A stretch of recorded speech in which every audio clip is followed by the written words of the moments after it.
2022년이 시작된 지 이제 한 3개월이 지나가고 있습니다. 새해가 시작되었지만 들려오는 소식들은 그다지 이렇게 희망이 되고 또 소망이 되는 그런 소식이기보다는 전쟁이 났다는 소식, 또 코로나 확진이 계속해서 최고를 이렇게 경신하는, 또 동해안에는 산불이 났다는 그런 소식이 이렇게 들려질 때 참 많은 분들이 어디서 소망과 희망을 찾아야 할까 그런 생각이 많이 듭니다. 이 시간 주일 예배에 참석하신 우리 모두는 하나님께서 우리 이유미 집사님 기도하셨던 것처럼 우리의 소망이 되시고 오늘 말씀을 통해서 새 힘을 얻는, 새 소망을 가지는 귀한 시간이 되기를 간절히 소망합니다. 오늘 본문의 말씀은 복음서에서 예수님이 여러 치유 기사가 있는데요, 그 가운데서도 우리에게 많이 익숙한, 알려진 그런 말씀인 것 같습니다. 본문에 나오는 12의 혈루증 여인, 그리고 야이로의 딸 치유 사건은 공간복음서 모두에 기록되어 있는 사건인데요, 마태복음에는 9장, 그리고 마가복음에는 5장, 그리고 누가복음 오늘 본문 8장에 이 내용이 나오고 있습니다.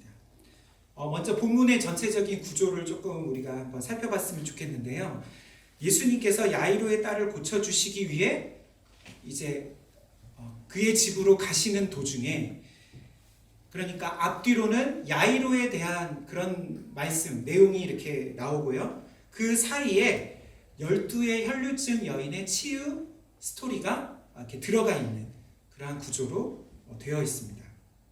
오늘 본문 40절, 8장 40절과 41절 우리 함께 읽겠습니다. 예수께서 돌아오심에 우리가 환영하니 이는 다 기다렸음이러라. 이에 회당장 야이로라 하는 사람이 와서 예수의 발 아래 엎드려 자기 집에 오시기를 간구하니. 아멘. 40절은 예수님께서 돌아오심에 라고 시작하고 있는데요, 이것은 바로 앞에 예수님이 이방인들이 살고 있었던 지역인 거라사 지방에서 군대 귀신 들린 자를 치유하시고 그 다음에 다시 이곳 유대인들이 사는 지역으로 이렇게 돌아오신 것을 말합니다. 그런데 예수님이 갈릴리 지역으로 다시 돌아오시자 예수님을 기다리고 있던 많은 무리들이 그분을 환영했습니다. 그때 한 사람, 회당장 야이로라고 하는 사람이 예수님 앞에 나와 엎드리면서 자기 집에 오시기를 간청했습니다. 그렇게 간청하는 이유는 자신의 12살 된 외동딸이 지금 죽어가고 있기 때문에 예수님 오셔서 고쳐주시기를 간구했던 것이죠. 예수님 당시의 회당장은 안식일마다 유대인들이 모여서 말씀을 읽고 또 예배를 드리는데요, 그 모든 의식들을 주관하는 그러한 사람이었습니다. 또 회당을 관리하기도 했는데요, 이 회당장은 그 안식일에 그 예배 드리는 모든 그 의식들 가운데 성경을 읽는 사람, 그리고 설교자, 이런 사람들도 지정하고 정하는, 그런 주관하는 역할을 하던 사람이었습니다. 그러니까 회당장이라고 하면 예수님 당시에 유대 사회에서 어느 정도 사회적으로 그리고 종교적으로 어떤 지위가 있는 그런 사람인 것이죠.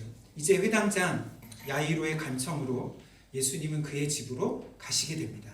우리 42절을 함께 읽겠습니다. 예수께서 가실 때에 무리가 밀려들더라. 아멘. 이 표현은 방금 전 예수님을 환영했던 많은 무리들이 예수님과 함께 야이로의 집으로 이렇게 따라가는 것을 이렇게 뜻합니다. 그러니까 이 장면을 마가복음에서는 이렇게 표현하고 있는데요, 마가복음 5장 24절입니다.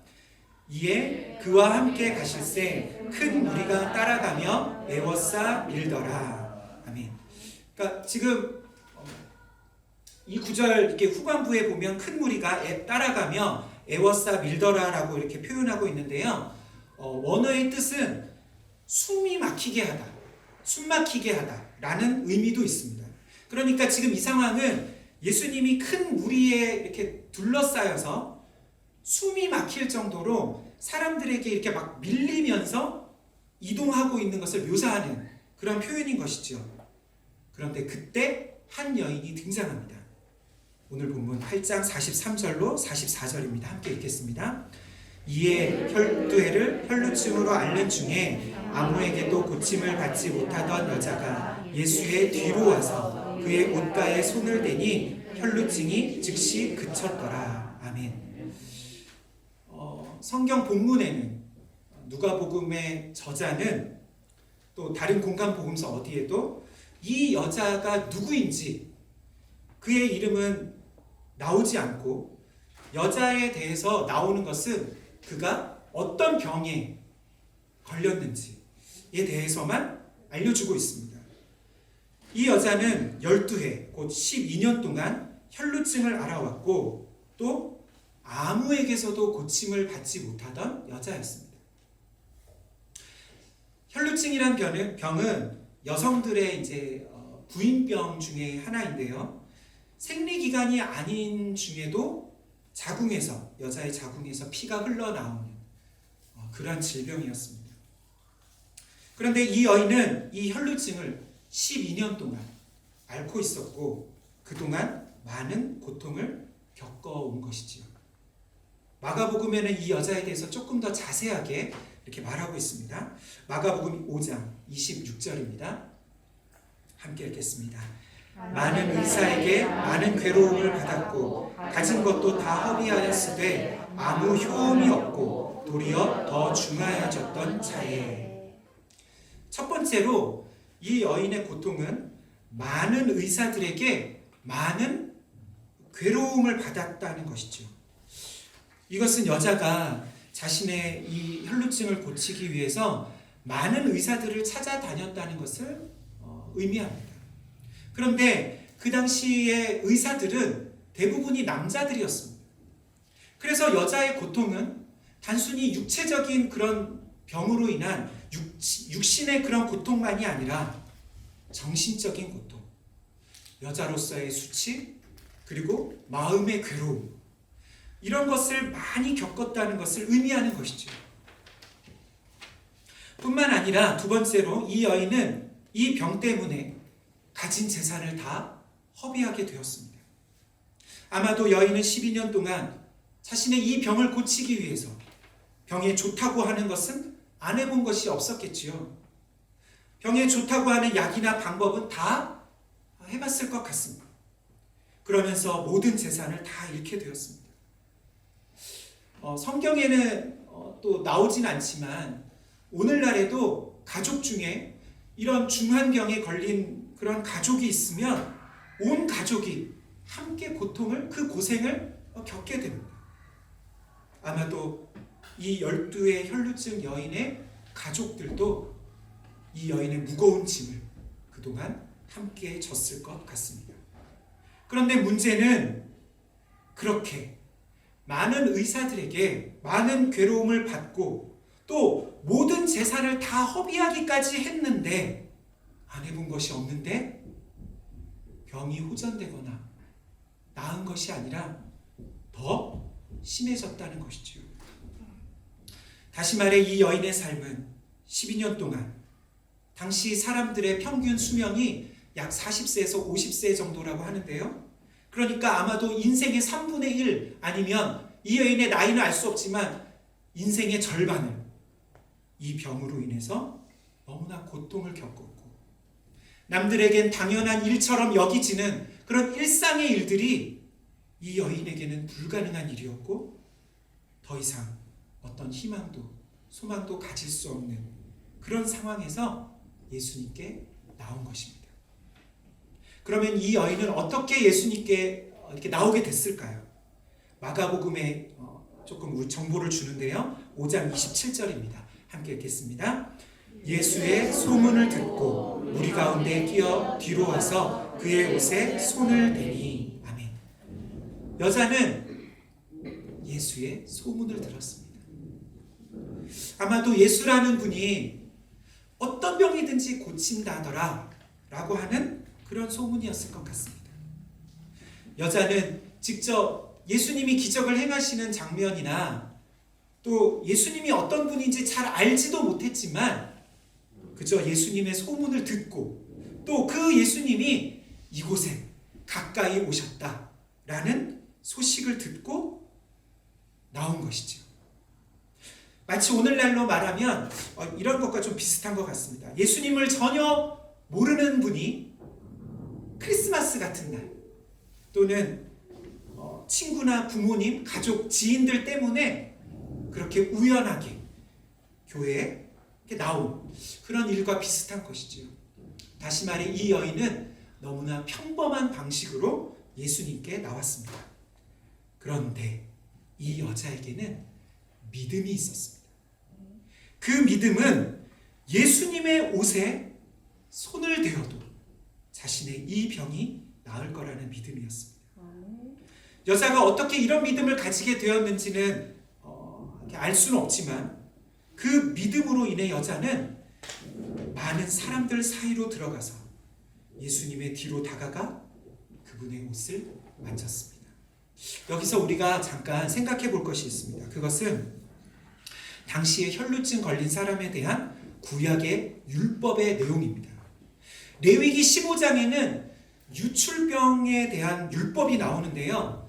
레위기 율법에는 유출병, 그러니까 유출병은 몸에서 어떤 피와 고름 또는 어떤 나쁜 것들이 흘러나오는 그런 병을 전체적으로 말하는 것인데요. 그 유출병에 걸린 사람을 부정하다고 선언합니다. 뿐만 아니라 유출병에 걸린 사람은 그 사람뿐만 아니라 그 사람이 앉았던 자리, 접촉한 물건, 그리고 접촉한 사람들도 부정하게 되어집니다.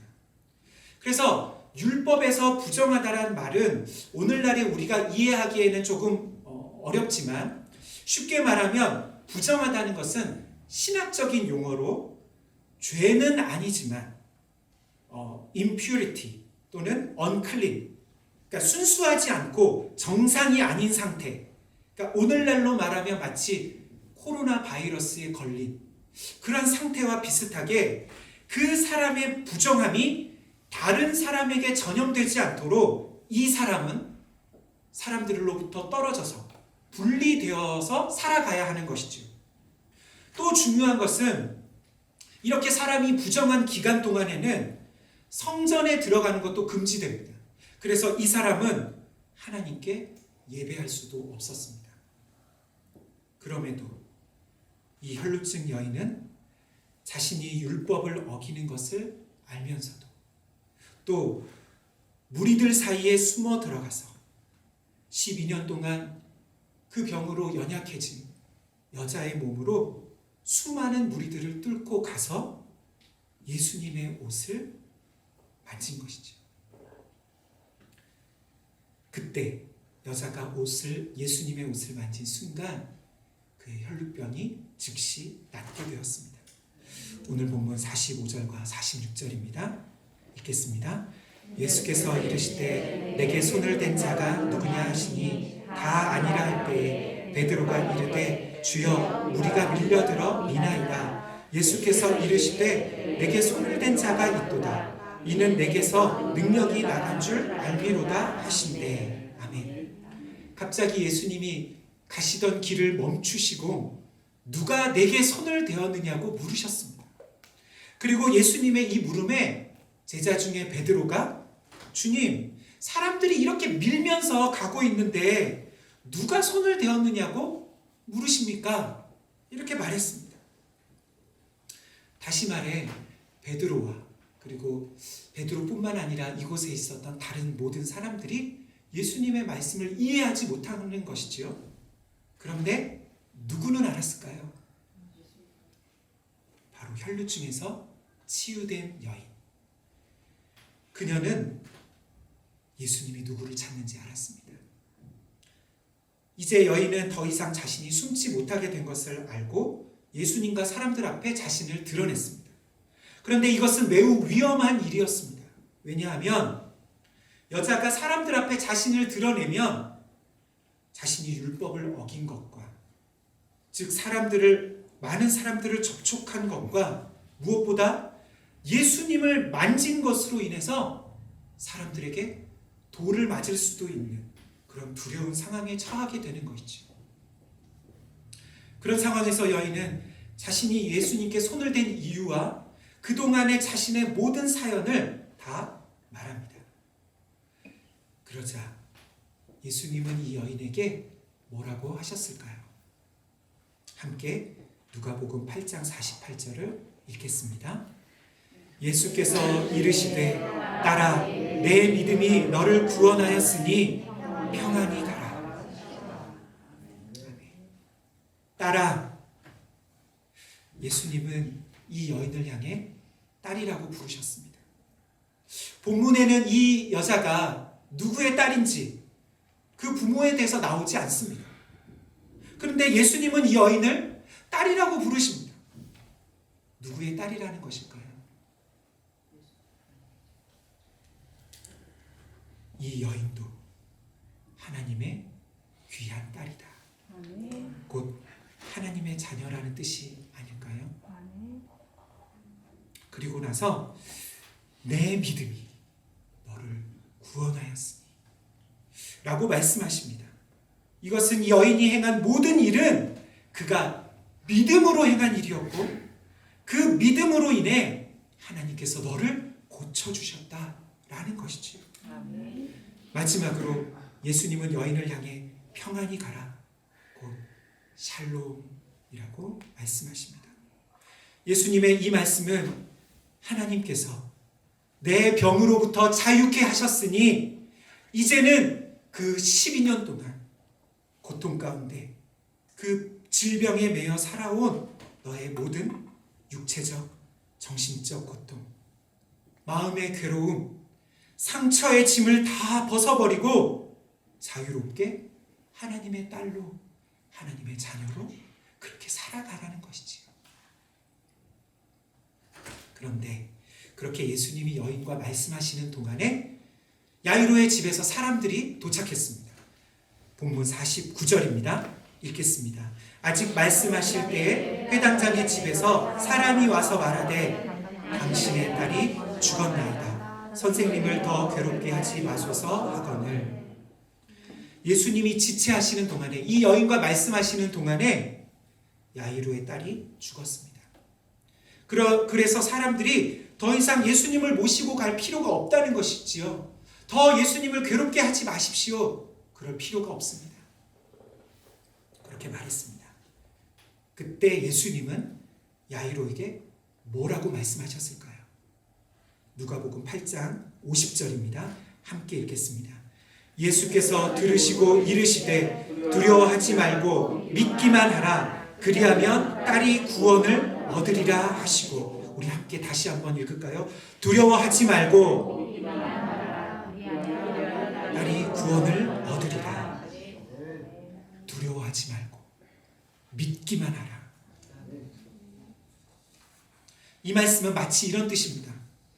야이로야, 지금 내 마음과 생각을 내 딸이 죽었다는 소식에 집중하지 말고 계속해서 나에게 집중해라. 상황이 더 악화되는 것처럼 보여도, 일어나는 모든 일들이, 그 모든 사인이 내 뜻과 반대로 가는 것 같아도 그것을 보지 말고 계속해서 나를 믿으라는 것이죠. 지금 예수님이 말씀하신 믿기만 하라, 이 말의 원어는 현재 진행의 명령의 의미가 있습니다. 다시 말하면 처음 네가 나를 믿었던 그 믿음을 포기하지 말고, 잃지 말고 계속해서 믿으라 라는 것입니다. 이 말씀을 하시고 예수님과 일행은 야이로의 집에 도착했습니다. 그러자 사람들은 애곡하고 있었습니다. 그때 예수님은 울지 말라, 이 아이가 죽은 것이 아니라 자고 있다라고 말씀하셨습니다. 그런데 사람들은 다 비웃었습니다.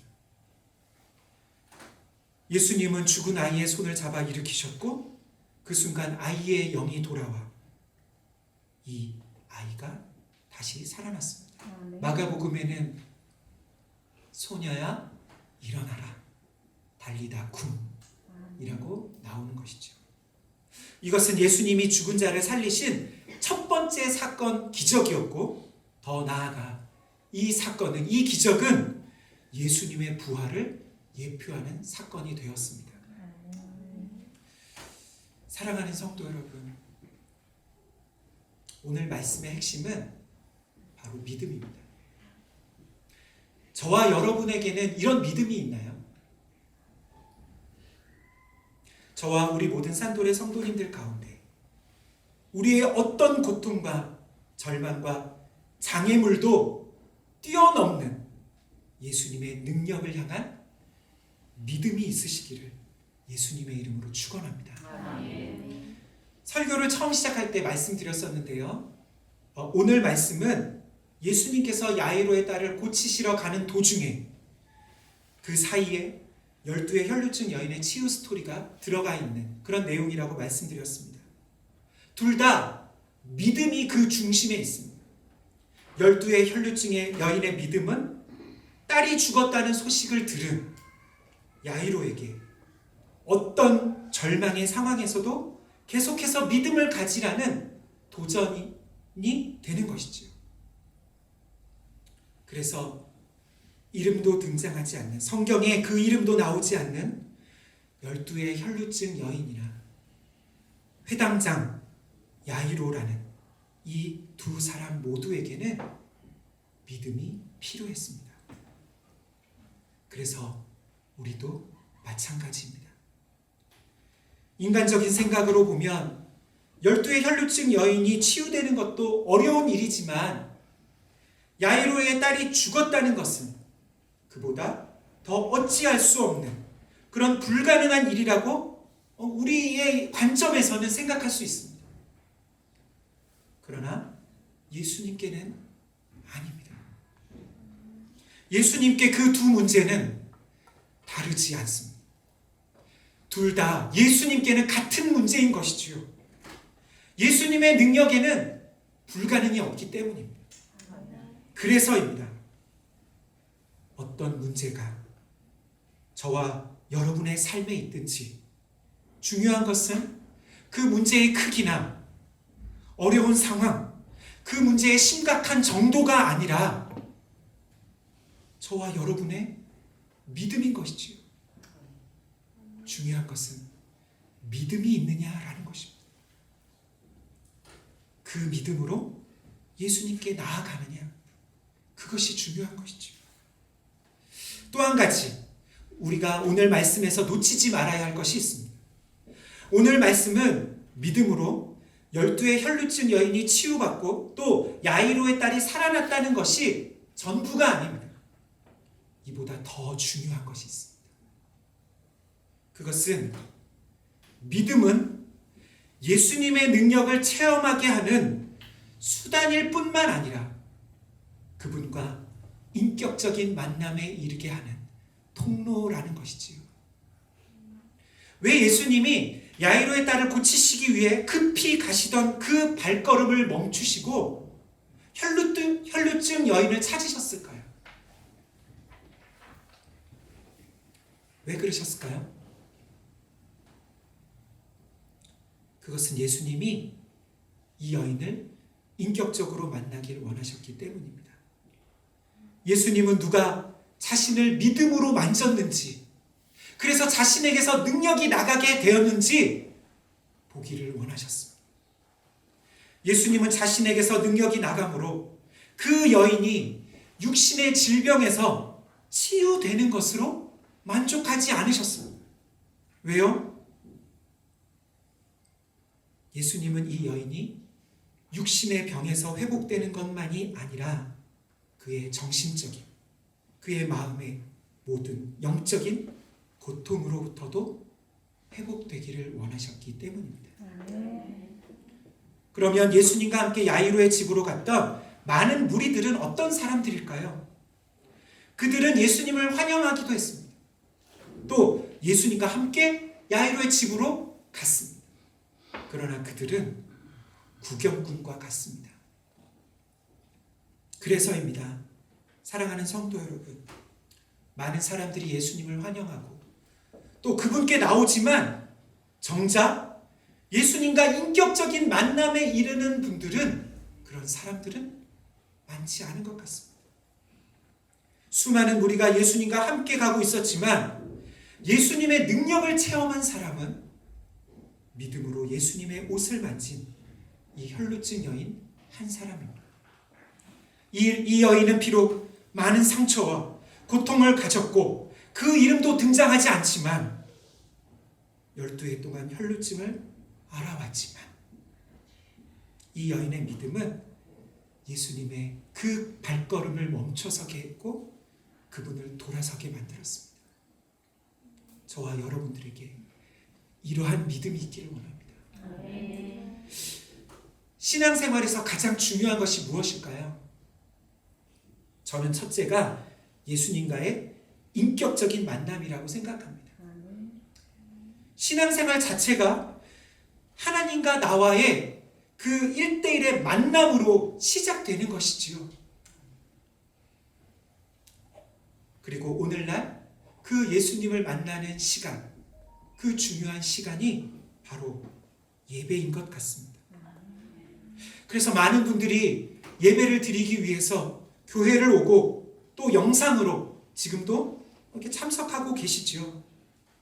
그런데 정작 예수님을 만나고 또 그분의 능력을 경험하고 마음의 평안과 회복을, 위로를 얻고 돌아가는 분들은 많지 않은 것이지요. 사랑하는 성도 여러분, 예수님은 지금도 그분을 믿음으로 만지는 사람들을 찾고 계십니다. 그분은 지금도 그 믿음이 있는 사람들을 돌아보시기 위해 발걸음을 멈추십니다. 예수님은 지금도 그 믿음이 있는 자들을 만나기를 원하시고 그들과 교제하기를 원하십니다.